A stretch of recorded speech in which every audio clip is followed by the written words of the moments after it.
सदा विमुक्तिसाधकं कलाधरावतंसकं विलासि लोकरक्षकम् अनायकैकनायकं विनाशिते दैत्यकं नताशुभाशुनाशकं नमामि तं विनायकम्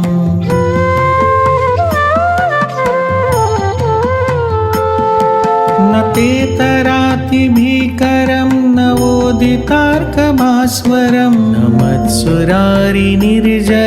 नताधिकापदुद्धरं सुरेश्वरं निधीश्वरं गजेश्वरं गणेश्वरं महेश्वरं तमाश्रये परात्परं निरन्तरम्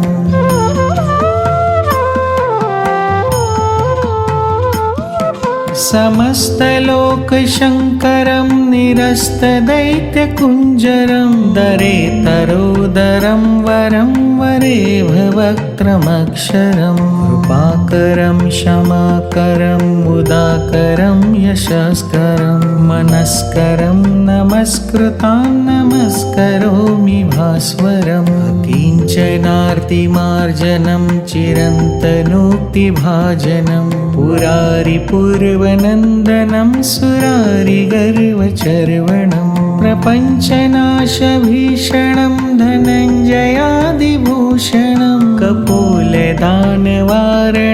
भजे पुराणवारणम्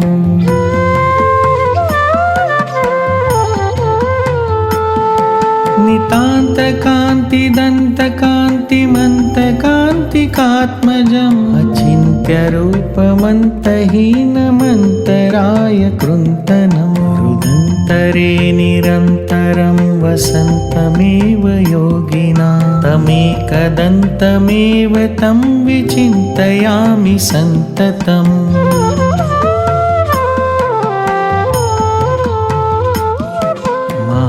गणेश पञ्चरत्नमादरेण योन्वहं प्रजल्पति प्रभातके हृदि स्मरन् गणेश्वरम् अरोगतामदोषतां सुसाहितिं सुपुत्रतां समाहितायुरष्टभूतिमभ्युपैति सोचिरात्